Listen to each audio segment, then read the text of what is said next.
Our journey starts in a small, quiet village, Hmm. Narayanpur in Dehradun, nestled in the mountains. Right. And here we meet Ram. He's 8 years old, described as quiet, but with this unusual depth in his eyes. Mm. The sources talk about a mysterious fall he experienced one night, but it wasn't like a physical stumble. It was more like, well, as if some unknown power just descended upon him. Like a possession, almost, or an awakening. Something like that. His face apparently radiated this odd peace, but then his mouth started uttering these ancient, unknown words. Things like fire, blood, sky, king, and destruction. Pretty intense. Very intense for an 8-year-old, so who makes sense of this? Well, that's where Deshpande Dada comes in. He's the village's oldest resident. He's a Sanskrit scholar from Benares. Ah, okay. The wise elder figure. Exactly. And he interpreted these utterances. His conclusion, Ram was seeing the future. Wow. And what's insightful there, I think, is how that immediate acceptance by the village elder, rooted in traditional knowledge, it just lent instant credibility. Right. To something completely inexplicable otherwise. It really set the stage. It absolutely did. So the very next morning, Ram wakes up, his eyes open, and his first demand is just unwavering. He has to go to this dangerous cave up in the hills. The forbidden place, I assume. Totally. It had this chilling local lore. A hermit went in there ages ago to meditate. Never came back. Kids were forbidden. The standard stuff for a mystical journey. But Ram's face, it apparently had this strange brilliance. It silenced everyone. So he went. And he was gone for 3 days. Just vanished. 3 days. Okay. Then on a 4th day, he returns. Physically, he's a mess, dirty, disheveled. But his face, it's radiating this almost otherworldly peace. And his eyes, they're glowing with a distinct blue light. Said nothing, just went to his room. This initial disappearance and transformation, it's such a classic narrative motif, isn't it? Yeah. It marks a profound shift, leaving the ordinary, returning with something more, heightened awareness. And his behavior changed completely after that. How so? Quiet during the day, just drawing these unreadable symbols on paper. Sometimes he'd burn them, collect the ashes in a pot. Ritualistic, it definitely signals something new, something potent has awakened in him. And it wasn't long before the first tangible prophecy emerged. Ram's father found a half-burnt paper in his room one day. And on it was the first written prophecy. It said, when a face smiles at people, behind it, his government will work on a hidden policy in darkness. Okay, cryptic. That year, the weather will break its limits. Rain where there was drought, and drought where rivers flowed. Farmers will cry, but cameras will show the leader feeding rowdies. Wow. That's specific. Especially the last part. Incredibly specific. And what's strikingly relevant here, as the source points out, is the uncanny mirroring between the prophecy and what actually happened just 2 months later. What unfolded? Kerala and Karnataka. 2 months, no rain, lakes dried up. Total drought. Okay. Meanwhile, Uttarakhand, Bihar, eastern Uttar Pradesh, devastating floods. Swept away entire villages. So the weather breaking its limits, exactly as predicted. Exactly. And the final part, TV channels showed the prime minister visiting flood victims, feeding them roti on camera. Just like the prophecy said. While at the same time, farmers across the country, hit by the droughts and floods, were committing suicide. That is chillingly precise. It highlights that stark contrast, doesn't it? The public display of compassion versus the hidden reality of suffering. A powerful statement on political optics. That initial event, right off the bat, it sets such a stark tone. What do you think the immediate psychological impact of something like that would be? Such an uncanny fulfillment. Oh, immediately it establishes this sense of awe and dread, probably. Yeah. For the villagers, it's undeniable proof, right? It solidifies Ram's strange power. For the wider public, if they started connecting these dots, well, it would sow this deep unease, a feeling that something's fundamentally wrong, that reality itself is becoming pliable. Yeah, unpredictable. And the prophecies kept coming, each one kind of more unsettling. Oh, okay. One night, Ram tells his father, really chillingly, Delhi's light will soon be hidden in a fog, but people will think it's the fog of development. A metaphor. The real storm won't come from across the border, but from the air. His father didn't get it, naturally. Ooh. But then, tensions escalate on the China-India border. High-level government meetings happen in Delhi. Standard procedure, right? Sure. But on that very same day as the meetings, 3 mysterious explosions rock Delhi. No identifiable source. Nobody knows what caused them. From the air. And Ram's reaction. Just a quiet smile. Okay, that smile is interesting. This prophecy, it shifts the focus, doesn't it? From environmental disaster to something more insidious, an unseen threat. Yeah. That fog of development, it's a compelling metaphor. A society maybe blinded by its own progress, missing the real dangers underneath. The explosions fit the storm from the air. Yeah. Underscores a different kind of vulnerability. Right. And Ram's smile, it suggests maybe a knowing observation, like, yes, this is it. Validation, not malice. The source really highlights that quiet smile. How else could we interpret that, given what he said about the real storm coming from within, not across the border? Well, it could suggest he understood the nature of the threat. It wasn't about a foreign enemy or, conventional war. Right. It was something subtler, more pervasive, maybe even internal to the nation itself. That smile. It could be the quiet confirmation that the real challenge was showing up, just as he saw it would. And then the nature of these prophecies, it shifted again, became even more insidious, maybe. How so? One morning, he's standing in the middle of the village, and Ram just declares publicly, "What will happen now won't be seen or heard, only felt. Ominous. A virus will come, but it will emerge from within, not outside. Science will call it a new mutation, but it's what the cave warned about." From within, not outside. That's key. Weeks later, this strange illness starts spreading. No fever, no cough, just a deepening of breath. People struggled to breathe properly. Only felt, not seen or heard. Exactly. Doctors identify it as a new strain. The government kind of dismisses it as a local effect. Yeah. But people start dying. Oh, wow. It was this silent, insidious threat, perfectly matching Ram's description. And the chilling part, as the source notes, is a village reaction. What? Having seen the other prophecies come true, they started to fear not Ram himself, but his shadow, his very presence. Understandable. The narrative is definitely building this sense of inescapable destiny. Something is unfolding that they can't control. This idea of a virus from within, not seen or heard, just felt. What does that suggest about the challenges being described here? It feels like it's moving from physical events to something more existential, maybe? I think that's exactly right. It signifies a progression. You go from external observable things like floods and explosions, things that hit infrastructure, physical lives, Right. to an internal, almost psychological affliction. A virus from within speaks to a deeper malaise, doesn't it? A disruption of the society's health from its core, suggesting maybe a moral or spiritual decay that's manifesting physically.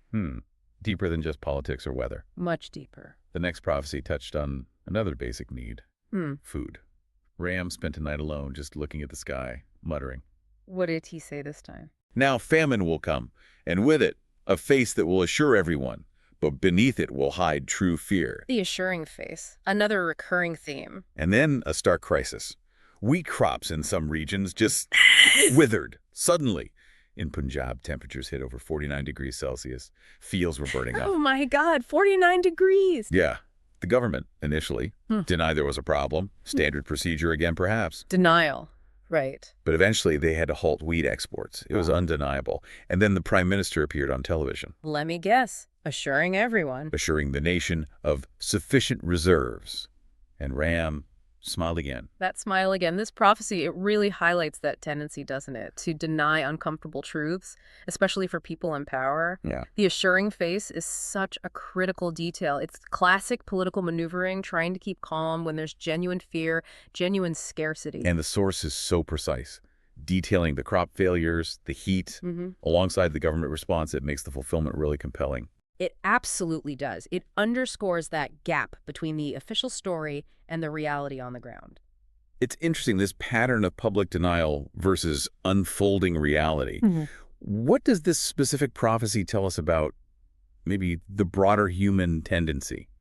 Seeking reassurance even when the crisis is right there. Well, it speaks to a really deep-seated human need, I think, for stability, for control. Sure.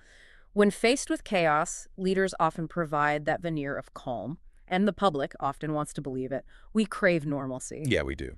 But this prophecy exposes how fragile that assurance can be. Fundamental issues like, food security, they eventually force a reckoning, no matter what narrative you spin. Reality bites eventually. Always. So the villagers, understandably, started keeping their distance from Ram. But then word gets out. A journalist from outside the village hears about these strange events. The outside world intrudes. Right. He seeks Ram out, finds him in the darkness of night, and Ram speaks just one sentence to him. What was it? "Now a big decision will be made, dividing the country into two parts. No sword will be swung, but hearts will tear." Hearts will tear. That's powerful imagery. 1 month later, the government introduces a new cultural policy in Parliament, Okay, what did it entail? mandating the use of religious sites, requiring Vedic studies in government education, and proposing direct action against so-called anti-national elements in the media. Wow, that sounds potentially divisive. Instantly divided the country right down the middle. Two factions immediately. So no sword will be swung, but hearts will tear. It happened. Yeah. And this is a significant shift, isn't it? Moving from like natural disasters and hidden illnesses to explicit government policy fragmenting society. Absolutely. That phrase, hearts will tear, is just so potent. It shows how ideological or cultural divisions can be just as destructive, maybe more so, than physical conflict. Because it's personal. Exactly. It highlights how deeply personal, how emotionally charged things like national identity and cultural policies can become, tearing a country apart from the inside, from its social fabric. This policy, which the source presents as the catalyst for this division, it seems to touch on really core societal values. How does this particular prophecy highlight that fragile balance within a diverse nation? Well, it shows that unity in a diverse society isn't, a given. It's not static. It's a dynamic equilibrium. Right. And when policies touch upon deeply held cultural or religious beliefs, they can polarize a population incredibly quickly. Differences transform into these rigid factions. So the source implies. The source implies that this policy, maybe, however well-intentioned by its proponents, fundamentally misunderstood that delicate balance needed to keep a cohesive national identity. It tipped the scales. And that same night, after speaking to the journalist, Ram vanished again. Again, okay. The next day, smoke is seen coming from that cave again. Villagers go up there. They find a burning piece of paper just outside the entrance. A final message. Seems like it. It read, "Now is the final time. Those who bow will survive. Those who stand will drown in the waves of time." This is not Modi's era. It's the era of decision. And then Ram was never seen again. Wow. The era of decision. That's heavy. And if we connect this to the bigger picture, this sequence marks a really profound transition, doesn't it? How so? Well, think about what happened next, according to the source. The very same morning, Ram disappears for good. Yeah. The words "time completed" mysteriously appear on the mirror in the Prime Minister's office. Nobody touched it. Seriously. Simultaneously, a nationwide power outage hits. The entire internet goes down, and those mysterious sounds, the ones only Ram heard before, Don't tell me. they echo in the sky for everyone to hear. Whoa. Okay, that's huge. It marks this definitive shift, you see, from observable physical events, floods, explosions, policies, to something broader, maybe spiritual, a transformation of the nation itself.